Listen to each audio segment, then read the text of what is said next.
ये वीडियो अंत तक जरूर देखना क्योंकि जो व्यक्ति ये वीडियो अंत तक देखेगा उनका मनोकामनाएं जरूर पूर्ण होगा। जीवन एक मेला है जिसमें सुख दुख के झमेले लगे रहते हैं। हर व्यक्ति के जीवन में एक ऐसा कठिन समय भी आता जब व्यक्ति निराश हो जाता है।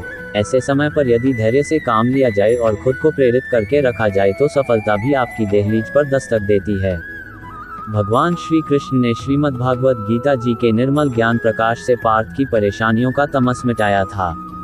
अपनी इच्छा की शक्ति से अपने आप को नया आकार दें, अपने आप को कभी भी स्व इच्छा से नीचा न होने दें। इच्छा ही आत्मा की एकमात्र मित्र है और इच्छा ही आत्मा की एकमात्र शत्रु है।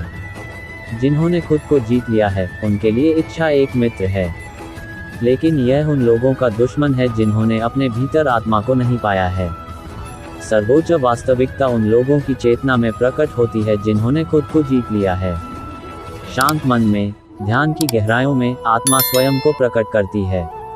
स्वयं के माध्यम से स्वयं को देखकर एक आकांक्षी पूर्णता के आनंद और शांति को जानता है।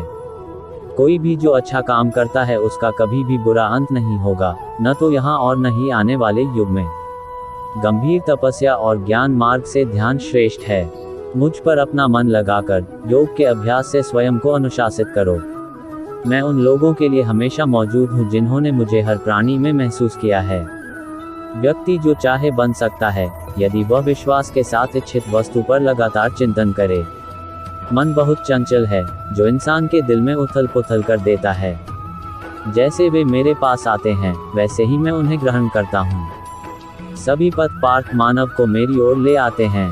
इंद्रियों से मिलने वाला सुख पहले तो अमृत जैसा लगता है, लेकिन अंत में यह विष के समान कड़वा होता है। जब ध्यान में महारत हासिल हो जाती है तो मन हवा रहित स्थान में दीपक की लौ की तरह अडिग रहता है।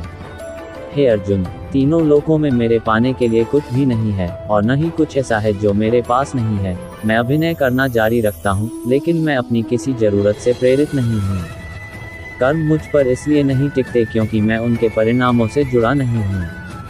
जो लोग इसे समझते हैं और इसका अभ्यास करते हैं वे स्वतंत्रता में रहते हैं। ज्ञान की भेंट किसी भी भौतिक भेंट से बेहतर है, क्योंकि सब कामों का लक्ष्य आत्मिक बुद्धि है। जैसे आग की गर्मी लकड़ी को राख कर देती है, वैसे ही ज्ञान की आग सभी कर्मों को भस्म कर देती है। अपना काम हमेशा दूसरों के कल्याण को ध्यान में रखकर करें। अप्राकृतिक कर्म बहुत तनाव पैदा करता है। हर व्यक्ति का विश्वास उसकी प्रकृति के अनुसार होता है।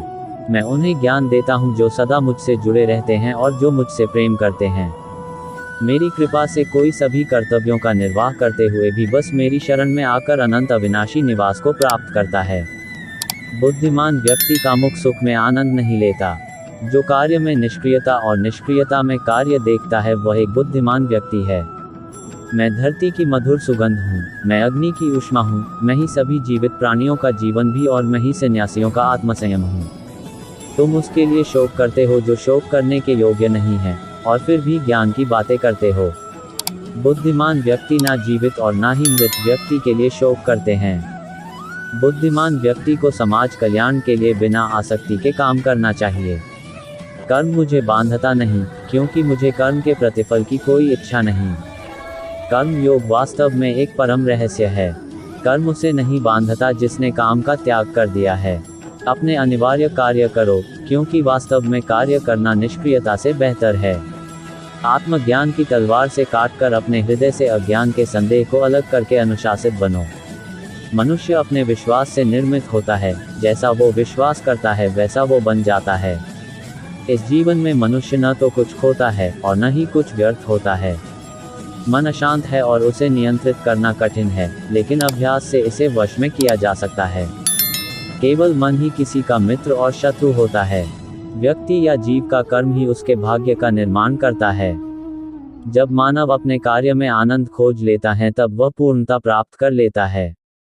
नरक के 3 द्वार वासना, क्रोध और लालच हैं। क्रोध से भ्रम पैदा होता है, भ्रम से बुद्धि व्यग्र होती है, जब बुद्धि व्यग्र होती है तब तर्क नष्ट हो जाता है, जब तर्क नष्ट होता है तब व्यक्ति का पतन हो जाता है।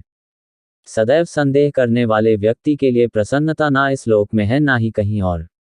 मन की गतिविधियों, होश, श्वास और भावनाओं के माध्यम से भगवान की शक्ति सदा तुम्हारे साथ है और लगातार तुम्हें बस एक साधन की तरह प्रयोग करके सभी कार्य कर रही है। ज्ञानी व्यक्ति ज्ञान और कर्म को एक रूप में देखता है, वही सही मायने में देखता है। प्रबुद्ध व्यक्ति के लिए गंदगी का ढेर, पत्थर और सोना सभी एक समान हैं। निर्माण केवल पहले से मौजूद चीजों का प्रक्षेपण है। उससे मत डरो जो वास्तविक नहीं है, ना कभी था ना कभी होगा। जो वास्तविक है वो हमेशा था और उसे कभी नष्ट नहीं किया जा सकता। जन्म लेने वाले के लिए मृत्यु उतनी ही निश्चित है जितना कि मृत होने वाले के लिए जन्म लेना, इसीलिए जो अपरिहार्य है उस पर शोक मत करो। जो मन को नियंत्रित नहीं करते उनके लिए वह शत्रु के समान कार्य करता है। भगवान श्री कृष्ण के जीवन से सीखें सफल होने के 5 सूत्र। गीता में जीवन के सार का वर्णन बहुत ही विस्तार से किया है। गीता को भगवान श्री कृष्ण का ही एक स्वरूप माना गया है। गीता में मनुष्य के जीवन को सफल बनाने के लिए की सूत्रों का वर्णन किया गया है।